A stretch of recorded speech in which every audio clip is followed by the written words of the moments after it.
اسلام او ژوند. اسلام او ژوند د سپوږمۍ راډیو اسلامي او معلوماتي خپرونه ده.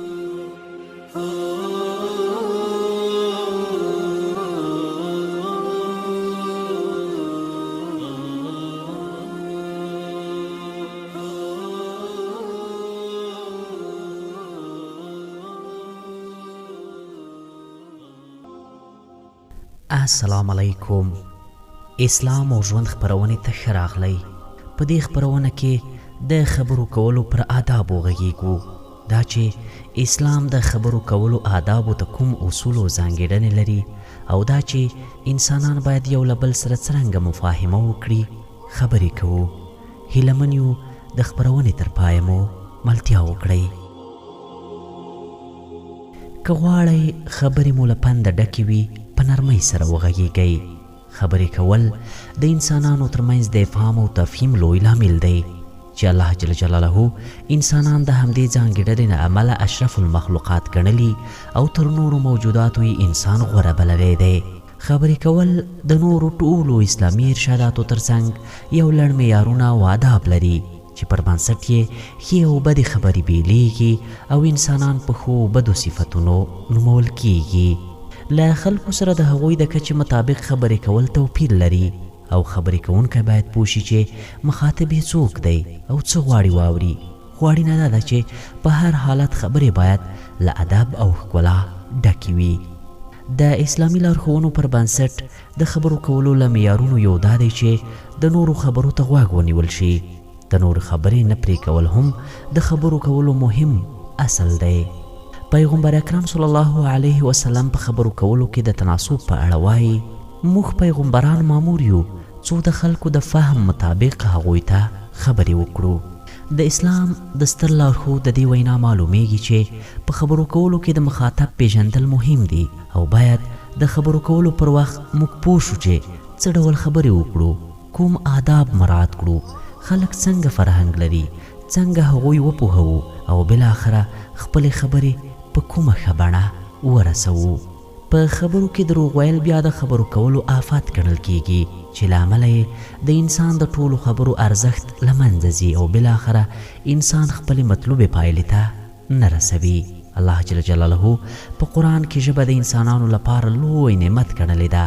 د الرحمن سورت په 3 او 4 آیات کې دې موضوع ته اشاره شوې وایي ژباړه هغه یعنی الله جل جلاله انسان پیدا کړی دی او د ته بیان یعنی وینا کول ښودلی دي. په همدې توګه په پرله پسې آیاتونو او حدیثونو کې خبرې کول د انسانانو لپاره نعمت ښودل شوي دي. الله جل جلاله د البقره سورت په 3 آیات کې فرمایي ژباړه او کله چې موږ د بني اسرائیلو نه پخه وعده واخیسته چې عبادت په یوازې او یوازې د الله کوئ او له مور او پلار سره به ښېګڼه کوئ او له خپلوانو او یتیمانو او مسکینانو سره به ښېګڼه کوئ او خلکو ته ښایسته خبرې کوئ او لمونځ قایموئ او زکات ورکوئ. بیا تاسو له خپلې وعدې وګرځېدئ مګر ډېر لږ کسان ونه ګرځېدل او تاسو مخ ګرځوونکي یئ.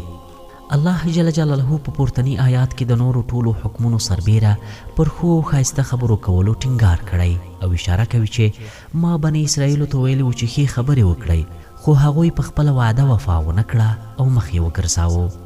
په همدې توګه الله جل جلاله د اسراء سورت په 53 آیات کې هم دې موضوع ته اشاره کوي او وایي ژباړه او ته زما بندگانو ته ووایه چې هغه خبره دې ووایي چې هغه تر ټولو ښې وي. بېشکه شیطان د دوی په منځ کې دښمني اچوي.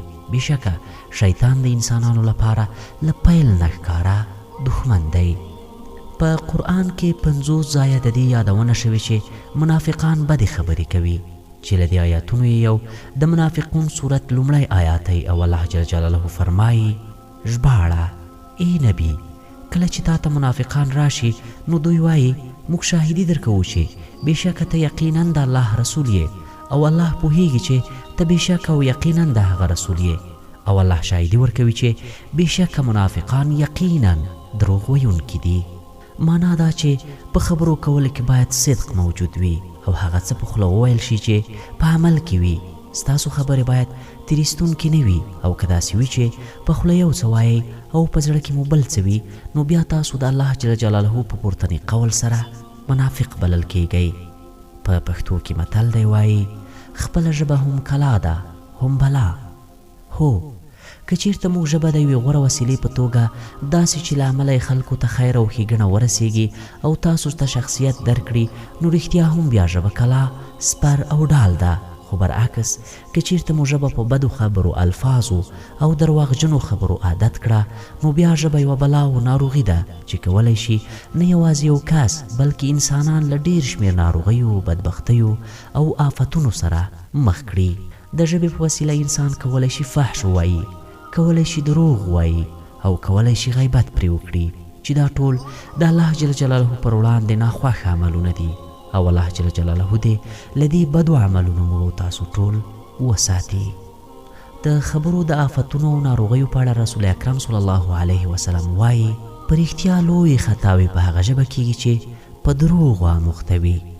قرآن د دې سره سره چې د خبرو په معنوي برخه کې لارښوونې لري د خبرو ظاهري شکل او کیفیت ته هم پام کړی او په دې برخه کې ښکاره لارښوونې لري. خدای جل جلاله لوړ غږ خبرې کوونکی نه خوښوي او حتی په یو آیات شریف کې د هغوی غږ د خرو له غږ سره تشبیه کړی دی.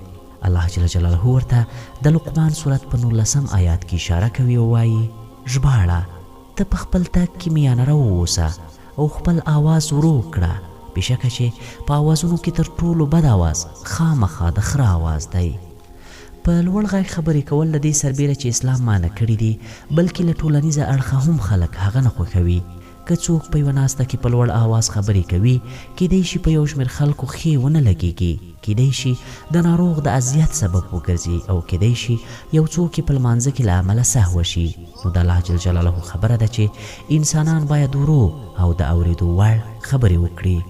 د دې ترڅنګ انسانان باید د خبرو کولو پر مهال له نرمۍ کار واخلي، نرمې خبرې وکړي او د خبرو کولو پر مهال باید حتی د ټنډې ګونځې هم نه وي. الله جل جلاله د طه سورت په 44 آیات کې فرمایي ژباړه نو تاسو هغه ته ډیره نرمه خبره وکړئ ښایي چې دای پند واخلي یا وویریږي. یو شمېر کسان چې کله غواړي یو څوک خبره واوري او بیا باور پرې وکړي نو تیزې او په تونده لهجه خبرې کوي. خو د پورتني آیات پر بنسټ که غواړئ چې خبرې مو اغېزمنې وي او په مخاطب تاثیر وکړي نو تل نرمې خبرې وکړئ. او بالاخره وروستۍ خبره مو دا ده چې انسانان باید د خبرو کولو پر مهال د خپلو خبرو ټولو اړخونو ته متوجه واوسي ځکه د الله جل جلاله خبره ده چې ستاسو هره خبر لیکل کیږي. الله جل جلاله د انفطار سورت په 10 او 11 آیات کې وایي ژباړه په داسې حال کې چې پر تاسو باندې ساتونکي ملائک مقرر دي لوی پرښتې دي چې ستاسو عملونه لیکي. نو دا چې خبرې کول د ورځني ژوند یو مهم اړخ دی او ټولې چارې پر خبرو ولاړې دي نو په کار ده چې یو مسلمان د خبرو کولو پر مهال د خبرو کولو آداب مراعات کړي څو د خپلو خبرو له امله یې د ځان او نورو ساتنه کړې وي. ومن الله توفیق.